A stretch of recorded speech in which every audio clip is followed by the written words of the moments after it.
پہلے رسول کریم صلی اللہ علیہ وسلم نے جو خطبہ دیا اس میں یہ فرمایا کہ تم پر ایک عظیم اور ایک برکت والا مہینہ سایہ فگن ہو رہا ہے،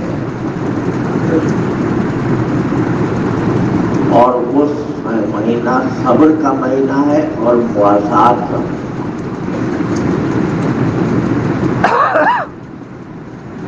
صبر کا مہینہ ہونے کا مطلب یہ ہے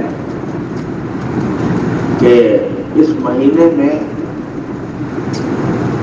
ہم آپ کو صبر کی مشق کرائیں گے،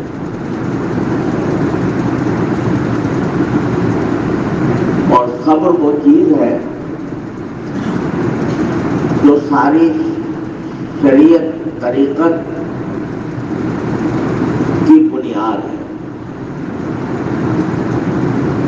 ہمارے عام طور سے عرف میں صبر اس کو کہتے ہیں کہ کسی کو کوئی تکلیف پہنچ گئی، کوئی صدمہ پیش آ گیا تو اس کے اوپر آدمی معاملہ نہ کرے،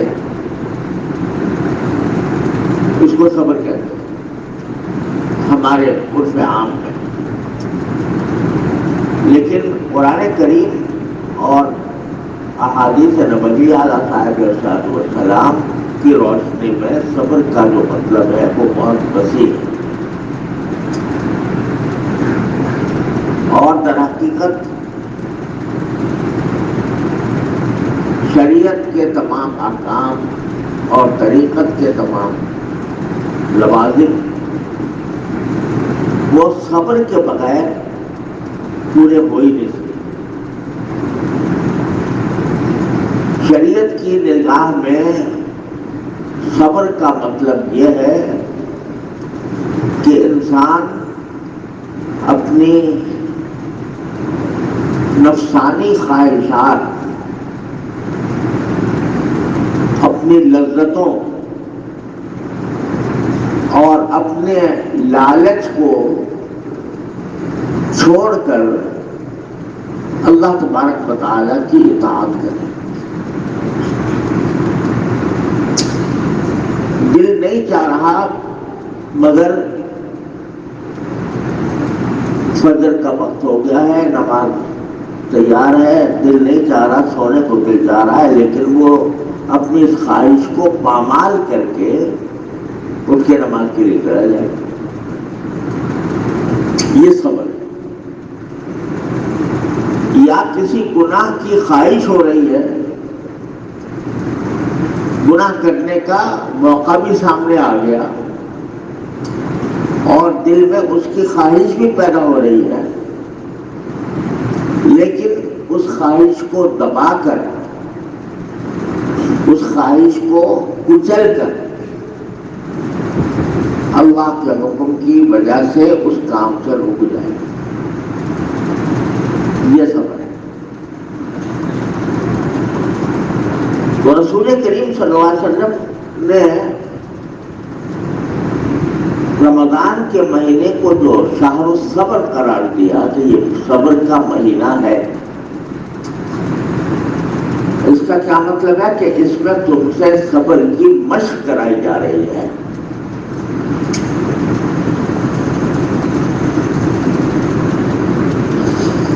اس طرح کرائی جا رہی ہے کہ یہ تم نے صبح کے وقت میں، فجر کے وقت میں جب روزے کی نیت کی تو یہ طے کر لیا کہ شام تک مجھے کچھ کھانا پینا نہیں۔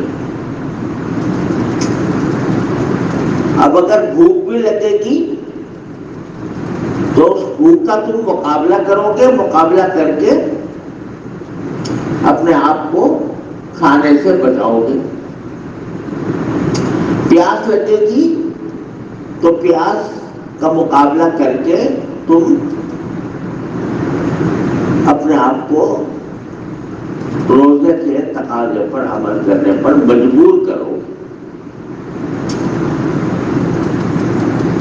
تو سارے دن صبح سے لے کر مغرب تک ہر مسلمان جو روزہ دار ہے وہ صبر کی مشق کر رہا ہے۔ صبر کا مہینہ ہے، یعنی پورے مہینے تمہیں صبر کی ٹریننگ دی جا رہی ہے، تمہیں تربیت دی جا رہی ہے کہ تم اپنے نفس کی خواہش کے خلاف اللہ تبارک و تعالیٰ کی اطاعت میں سر جھکاؤ اور اس کے مطابق عمل کرو۔ یہ معنی ہے شہر الصبر کا، صبر کے معنی۔ اور یہاں سے یہ احساس دل میں پیدا ہونا چاہیے کہ جس طرح میں نے روزہ رکھ کر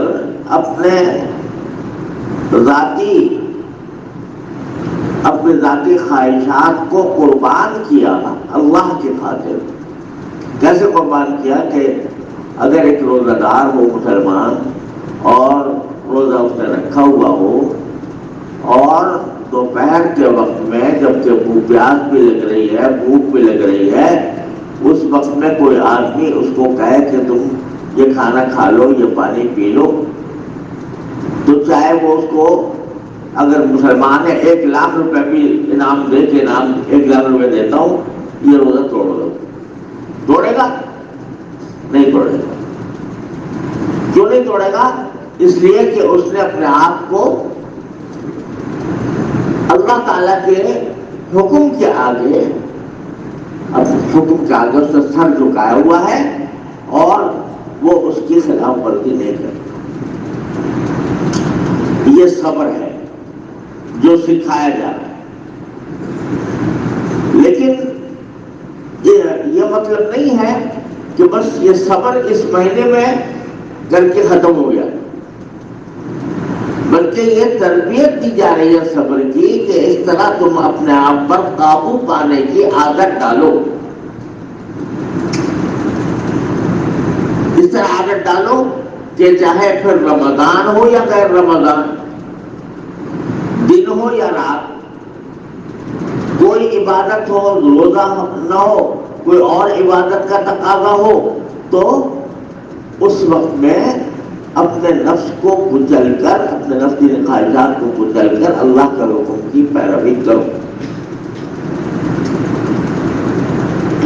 اس کی مشق کرو۔ اور یہ صبر ایسی چیز ہے کہ اس کا ثواب جنت ہے۔ انما یوفی الصابرون اجرهم بغیر حساب، صبر کرنے والوں کو پورا پورا اجر دیا جائے گا، بے حساب دیا جائے گا۔ یہ قرآن کریم ہے۔ اور جگہ جگہ یہ بتایا کہ جنت جو ہے وہ صلہ ہے تمہارے صبر کا۔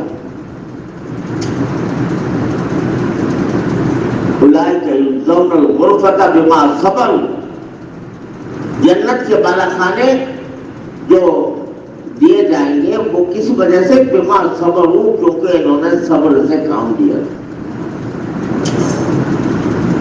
تو بتانا یہ مقصود ہے کہ یہ رمضان کا مہینہ ہمیں صبر کا مہینہ قرار دے کر رسول کریم صلی اللہ علیہ وسلم نے ہمیں اس بات پر متنبہ فرمایا ہے کہ تم اس میں یہ تربیت حاصل کرو۔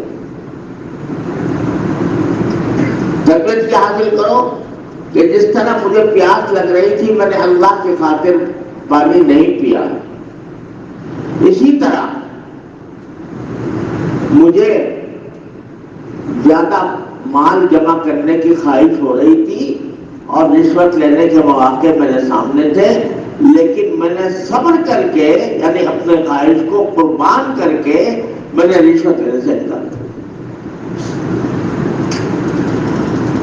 مجلس جمی ہوئی تھی اور جمی ہوئی مجلس میں گپ شپ ہو رہی تھی اور کسی کا تذکرہ ہو رہا تھا اور دل یہ چاہ رہا تھا کہ میں اس کے بارے میں اس کا ایسا مذاق بناؤں، ایسا مذاق اڑاؤں اور ایسی اس کی برائی کروں کہ سارے لوگ واہ واہ کرنے شروع کر دیں۔ لیکن مجھے خیال آیا کہ یہ تو قرآن کریم نے مردہ بھائی کا گوشت کھانے سے تعبیر کیا ہے اس کو، تو کرنا، پیچھے پیچھے مذاق اڑانا. تو ایک طرف مجلس کے ماحول کا تقاضا یہ ہے اور میرے دل کی خواہش کا تقاضا یہ ہے کہ اس مجلس کو اور گرماؤں. کسی نے اگر کسی کی ایک برائی بیان کیا تو اس کی 10 اور بیان کر دوں، یہ دل چاہ رہا ہے. اس موقع پر اپنے اس دل کی چاہت کو دبا کر یہ سوچنا کہ میں مدعا بھائی کا گوشت نہیں کھاؤں گا، یہ صبر ہے. اس صبر کی تلقین کی جا رہی ہے، اس صبر کی تربیت دی جا رہی ہے رمضان کے اندر. غصہ ہے، غصہ بڑی خطرناک چیز ہے. یہ غصہ ایسی چیز ہے کہ جس سے تکبر پیدا ہوتا ہے، جس سے ظلم صادر ہوتا ہے، جس سے ناانصافیاں ہوتی ہیں. تو رسول کریم صلی اللہ علیہ وسلم نے فرمایا کہ چونکہ میں نے یہ صبر کا مہینہ ہے تو اس رمضان کے مہینے میں اگر تم سے کوئی لڑائی کرے، جہل علیکم جاہل، جہالت کے معنی لڑائی کے بھی آتے ہیں. اور یہ اہل عرب کیا محاورہ ہے، لڑائی کو وہ جہالت ہے. حلالا یجہرن احد علینا ونجہل فوق جہل الجاہلین.